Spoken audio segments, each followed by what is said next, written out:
वशीकरण की एक ऐसी विधि बताएंगे जिसका कोई तोड़ नहीं है। इसीलिए ध्यान रहे कि विधि का प्रयोग कोई भी गलत काम के लिए ना करे। तो चलिए दोस्तों, ज्यादा समय ना गवाते हुए आपको काली हल्दी से वशीकरण की विधि बताती हूँ। इस विधि में आपको काली हल्दी के अलावा काले रंग का कपड़े के आसन और एक दीपक की जरूरत होगी। इस विधि को करने के लिए आपको अकेले में उस जगह बैठना है जहां आपको कोई ना देख पाए। ध्यान दीजिएगा, अगर आपको इस विधि को करते हुए कोई देखता है तो आपकी विधि खंडित हो जाती है।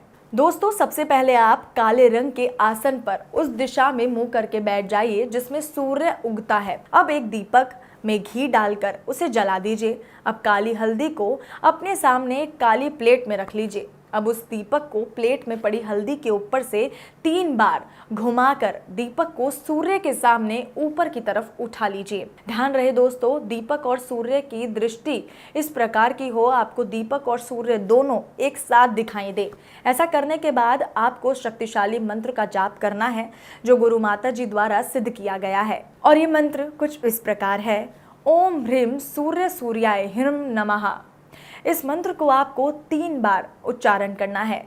इस मंत्र का 3 बार उच्चारण करने के बाद दीपक को नीचे रख दीजिए और काली हल्दी को 3 टुकड़ों में तोड़ दीजिए। अब इन 3 टुकड़ों को 3 अलग अलग काले कपड़ों में 3-3 गांठें लगाकर बांध दीजिए। अब एक टुकड़े को आप अपने घर के सामने दबा दीजिए। इसके बाद काली हल्दी के दूसरे टुकड़े को जिस व्यक्ति को आप वशीकरण करना चाहते हैं उसके घर के सामने दबा दीजिए। और अब जो बचा हुआ तीसरा काली हल्दी का टुकड़ा है उसे आप किसी भी नदी या बहते हुए साफ जल में सूर्यास्त के समय बहा दें। ध्यान रहे दोस्तों, आपको इस विधि को केवल शनिवार को ही करना है।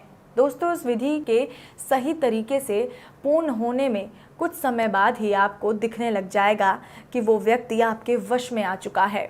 तो दोस्तों, इस विधि को पूर्ण करने के बाद आप जिससे प्यार करते हैं वो आपके पास आ जाएगा।